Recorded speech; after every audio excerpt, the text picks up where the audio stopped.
Good morning, Adam here from the Vineyard. We are in the middle of our Testify series. We're starting week 2 this week. And last Sunday, as we wrapped up, we walked through a ministry time together that took us into an encounter with Jesus. We talked about the woman at the well, and then at the end, we put ourselves in the position and walked through what it felt like to be in her shoes. I don't know how that went for you. I would love to hear about it if you had an experience. Even if you didn't have an experience, I would love to hear what that was like for you. So please let me know. Tell me your story, right? So let me tell you why we did it and why we're going to press into it even more today. There are 2 reasons why we're pressing into stories this summer. One is to remember.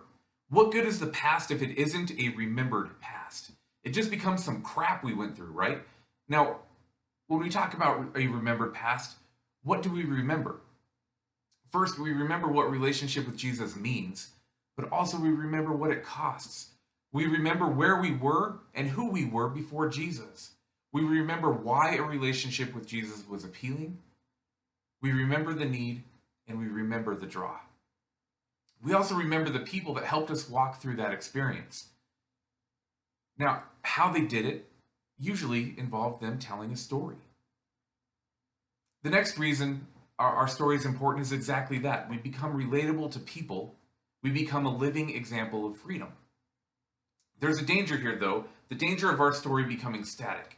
While stories about our woman at the well experience are vital to evangelism, the continuation of our story is vital for discipleship. So we don't want to get stuck in that one first experience and call that our story, because our story continues to march forward as history moves forward. We have so many people at the Vineyard that consistently share their story of Jesus with the people in their sphere of influence. We have people who have walked through tragedy, affliction, hardship. We have people that have celebrated accomplishment and great blessing. All of these are a part of the story we need to tell.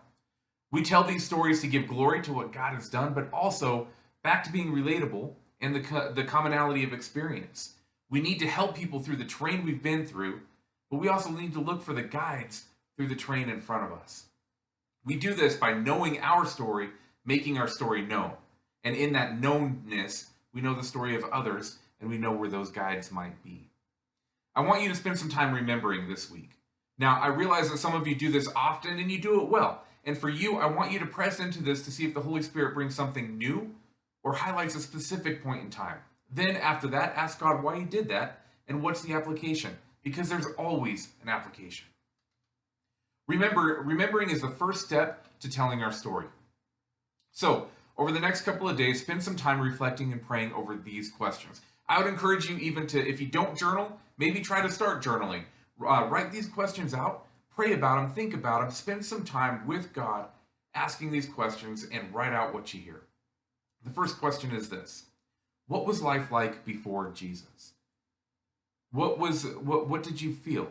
What did you do? What was life like? And you can define life however you would like, but what was life like before Jesus? Next, how did you receive Jesus? What led you to Him? Who was helpful in bringing you to this point? Did you hear or feel anything? Why did you do it? Why did you choose to accept Jesus? The next question after that series of questions is, what did you have to give up to follow Him? What did you sacrifice in order to follow Jesus? The last question is this: how is your life different now? Now, with these questions, we remember our past. So remember your past. Bring yourself closer to Jesus by remembering why you follow Him. Next week, we deal with sharing the story, but for now, spend some time remembering what it was like when the shepherd left the 99 and found the one, you, the one he calls original masterpiece. Have a great rest of your week. I will see you on Sunday.